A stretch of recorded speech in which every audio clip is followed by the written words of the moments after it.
নমস্কার, আপনাদের সকলকে স্বাগত জানাই চ্যানেল রূপা মুখার্জিতে। আজ আমরা জেনে নেব বাংলা সাময়িক পত্রের সম্বন্ধিত কিছু গুরুত্বপূর্ণ প্রশ্নোত্তর। বিভিন্ন পরীক্ষাতে বিভিন্ন সময় নানা রকমভাবে কিন্তু প্রশ্নগুলো দেওয়া হয়ে থাকে। চলুন তাহলে শুরু করা যাক। বিবিধার্থ সংগ্রহ পত্রিকাটি সম্পর্কে সংক্ষিপ্ত তথ্য দিন।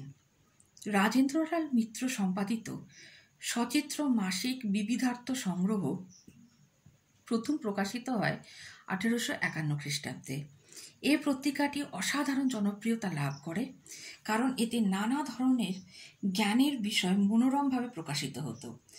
পুরাবৃত্ত, প্রাচীন তীর্থের বিবরণ, রহস্যের সত্যোদ্ধার, জীবন সংস্কার বিবরণ, উপন্যাস, নতুন গ্রন্থের সমালোচনা প্রভৃতি নানা বিষয় এতে আলোচিত হতো।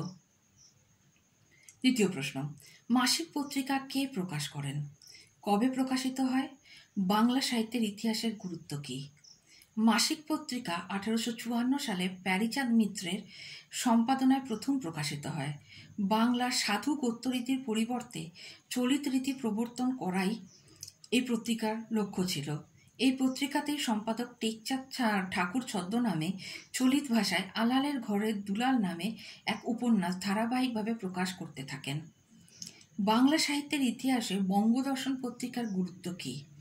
1872 সালের এপ্রিল মাসে বঙ্কিমচন্দ্র চট্টোপাধ্যায় সম্পাদিত বঙ্গদর্শন পত্রিকাটি প্রকাশিত হয়। এই পত্রিকাকে কেন্দ্র করে বঙ্কিমবাবুর বহুমুখী প্রতিভার প্রকাশ ঘটে। বঙ্কিমচন্দ্রের প্রথম সাহিত্য শিল্পী, যার মধ্যে বিদ্যাসাগর ও অন্যান্য দ্বন্দ্ব কাটিয়ে সুষম ও সুসংহত মিশ্রণ ঘটিয়ে এক যোগ্য সাহিত্যিক গদ্য সৃষ্টি করার দক্ষতা দেখা দেয়। যদিও রাজকৃষ্ণ মুখোপাধ্যায়, অক্ষয়চন্দ্র সরকার, সঞ্জীবচন্দ্র চট্টোপাধ্যায় প্রভৃতি বহু লেখক এই পত্রিকার সঙ্গে যুক্ত ছিলেন, তবুও বঙ্কিমচন্দ্রের প্রতিভা স্পর্শেই পত্রিকাটি উজ্জীবিত হয়েছিল। এই পত্রিকাতেই দুর্গেশ নন্দিনী, কপালকুণ্ডলা, মুচিরাম বুড়ের জীবনচরিত প্রভৃতি প্রকাশিত হয়। ভারতী পত্রিকা কার পরিকল্পনায় সম্পাদনায় প্রকাশিত হয়? বাংলা সাহিত্যের ইতিহাসের গুরুত্ব কী? জ্যোতিরিন্দ্রনাথ ঠাকুরের পরিকল্পনায় দ্বিজেন্দ্রলাল ঠাকুরের সম্পাদনায় 1879 সালে প্রকাশিত হয়। এই পত্রিকার সঙ্গে যুক্ত লেখক গোষ্ঠী হলেন রবীন্দ্রনাথ ঠাকুর, বলেন্দ্রনাথ ঠাকুর, অক্ষয় কুমার বড়াল, যতীন্দ্রমোহন বাগচি, কেশবচন্দ্র সেন, বিবেকানন্দ প্রভৃতি। বহু প্রতিভাবান লেখকের মিলনস্থল হওয়ায় বাংলা সাহিত্যের ইতিহাসে ভারতী পত্রিকার স্থান অত্যন্ত উল্লেখযোগ্য। রবীন্দ্র প্রতিভা বিকশিত ও প্রচারিত হওয়ার ক্ষেত্রে পত্রিকাটির স্থান অত্যন্ত গুরুত্বপূর্ণ। হিতবাদী পত্রিকা সম্বন্ধে যা জানেন বলুন। জোড়াসাঁকো ঠাকুরবাড়ির উৎসাহে, বিশেষত দ্বিজেন্দ্রনাথের প্রেরণায় ধর্ম ও সংস্কৃতির বাহন রূপে 1891 খ্রিস্টাব্দে হিতবাদী নামে এক সাপ্তাহিক পত্রিকা প্রকাশিত হয়। রবীন্দ্রনাথ এই সাহিত্য শাখার দায়িত্বে ছিলেন। পরবর্তীকালে হিতবাদী পত্রিকায় রাজনৈতিক প্রভাব পড়েছিল। নতুন সাহিত্য চিন্তা প্রকাশের জন্য ও সমস্ত রাজনৈতিক প্রভাব এড়াতে কোন পত্রিকার সূচনা করা হয়? রবীন্দ্রনাথ সাধনা পত্রিকার পরিকল্পনা করেছিলেন। এই প্রসঙ্গে প্রথম দিকে সুধীন্দ্রনাথের সম্পাদনা করলেও শেষ দিকে রবীন্দ্রনাথ ঠাকুর এর সম্পাদক হন। এই পত্রিকাতে বলেন্দ্রনাথ ঠাকুর, রামেন্দ্র সুন্দর ত্রিবেদী, উমেশ ব্যাটবল প্রভৃতিরাও লিখতেন। ভারতী পত্রিকার প্রকাশকাল কত? বাংলা সাহিত্যের ইতিহাসে পত্রিকার গুরুত্ব কী? ভারতী পত্রিকার প্রকাশকাল 1877 সাল। ঠাকুরবাড়ির উৎসাহে পত্রিকা প্রকাশিত হয়। প্রথম কয়েক বছর স্বর্ণকুমারী দেবী যোগ্যতার সঙ্গে এই পত্রিকা সম্পাদন করেন। বঙ্গদর্শনের সঙ্গে প্রতিযোগিতাই ছিল এই পত্রিকার লক্ষ্য। রবীন্দ্রনাথ, বলেন্দ্রনাথ, প্রেমাঙ্কুর আতিথি, বিভূতিভূষণ ভর, হেমেন্দ্রলাল রায় এই পত্রিকার সঙ্গে যুক্ত ছিলেন। সত্যেন্দ্রনাথ দত্ত ছিলেন এই ভারতী গোষ্ঠীর কবি। সাহিত্য পত্রিকা কবে প্রকাশিত হয়? সাহিত্য পত্রিকার গুরুত্ব কী? বাংলা 1297 অব্দে সুরেশচন্দ্র সমাজপতির সম্পাদনায় মাসিক সাহিত্য পত্রিকা প্রকাশিত হয়। প্রথমে পত্রিকাটির অবয়ব ছিল ছোট, পরে তা বড় হয়ে প্রকাশ পায়। দেবেন্দ্রনাথ সেন, অক্ষয় কুমার বড়াল, রবীন্দ্রনাথ ঠাকুর এতে লিখতেন। সমালোচনার জন্য পত্রিকাটির খ্যাতি ছিল অসামান্য। ক্রমে পত্রিকাটি রবীন্দ্র বিরোধী ও তাঁর কাব্যদর্শের বিরোধী হয়ে ওঠে।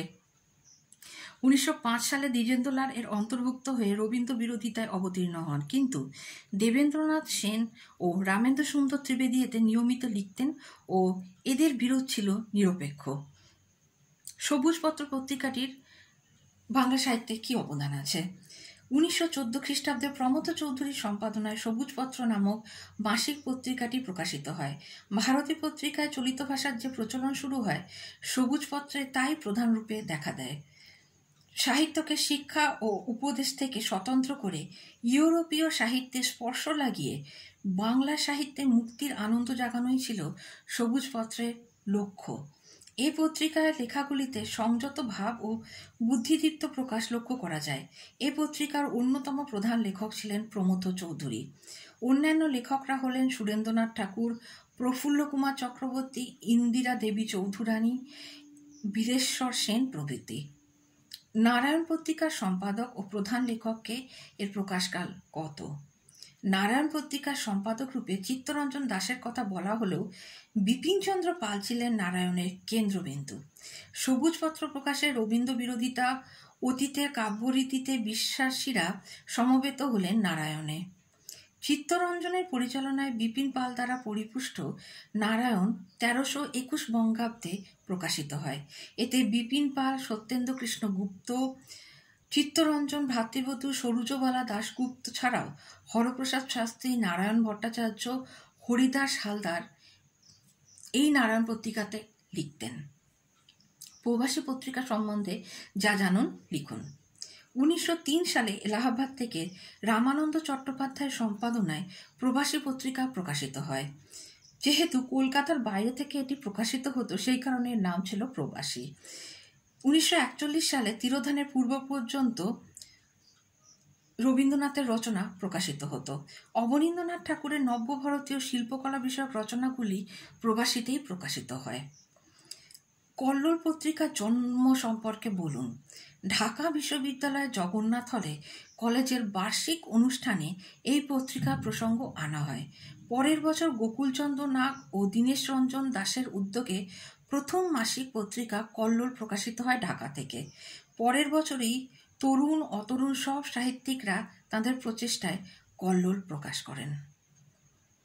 কল্লোলের লেখকরা সাহিত্যে কি নতুনত্ব আনতে চেয়েছিলেন। কল্লোলের যুগ মনে করত রবীন্দ্রনাথের যুগকে শেষ হয়ে গেছে এবং শুরু হয়েছে এক নতুন যুগ। সে যুগের সুর রবীন্দ্র বিরোধিতা এবং নতুন চিন্তার প্রতিষ্ঠান তারা করতে চেয়েছিলেন। তখন সারা বিশ্বব্যাপী চিন্তা, অর্থনৈতিক অবস্থার পরিবর্তন ঘটেছে। মহাযুদ্ধ শেষ হলেও সারা পৃথিবীতে তখন অর্থনৈতিক মন্দা। সেই সময়ে গান্ধীজির আন্দোলনের ব্যর্থতা এনেছিল হতাশা। ফ্রয়েডের চিন্তা মনোজগতে এনেছিল তীব্র আলোড়ন।